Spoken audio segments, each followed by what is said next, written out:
What do we got up first? We got the nerd upstairs says, John, true or false, Jonathan Majors returns as Kang for at least one scene in Avengers Doomsday. You know, this is something that's been getting asked more and more. Like, I really thought that the more time that passed, the less this would fade into the background. But it's just becoming a bigger and bigger thing. More and more people are here asking, Jonathan Majors coming back as Kang.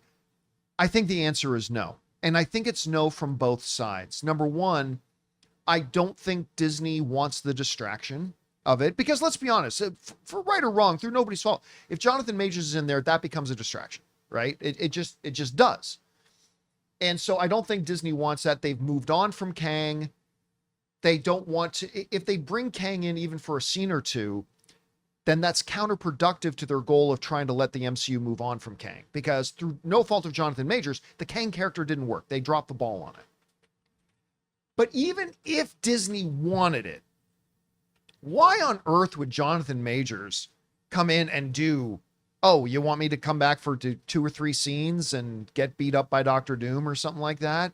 Why would he do that? It wouldn't do him any good either. So I'm going to say false. Jonathan Majors does not come back for this. What do you think, Rob? I think he's not going to come back. I think there's a possibility they may address Kang in some way, but that doesn't mean Jonathan Majors has to be a part of that.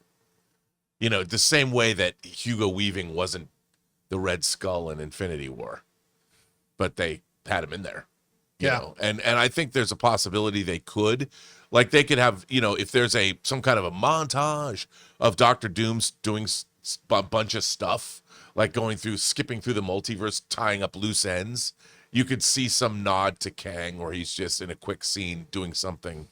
I mean, I don't know, but I don't think it's going to be Jonathan Majors. Yeah. So we're both going to go with false on that. Guys, we want to take a second to thank the sponsor of today's video, PrizePicks. What a great time to be a sports fan. Basketball playoffs are on. Hockey playoffs are on. It is the perfect time to jump into the action with PrizePicks, the easiest and most fun way to turn your sports knowledge into real winnings. PrizePicks is daily fantasy made really simple. Just pick more or less on a few player projections, like points, assists, goals, and you can win up to 2,000 times your money. For example, this week, I've got Jalen Brunson for more than 24.5 points, or Jason Tatum for more than 6.5 rebounds. I love how fast and easy it is to lock in a lineup in just under a minute. Plus, they've got a couple of weekly features, like, for example, Flex Friday. If your lineup doesn't win, you get your net losses back in promo funds. And every Tuesday, check out Taco Tuesday for discounted player projections up to 25% off. So download the app today and use the code Campea to get $50 instantly after you play your first $5 lineup. That's code Campea to get $50 instantly after you play your first $5 lineup. PrizePicks. Run your game. Hey guys, thanks so much for watching this video. Make sure you like the video, leave a comment, and subscribe to our channel. And don't forget, we have a daily podcast called the John Campea Show podcast, available on Apple Podcasts, Spotify, or your favorite podcasting app of choice. Go and subscribe to it today so it'll be there when you need it.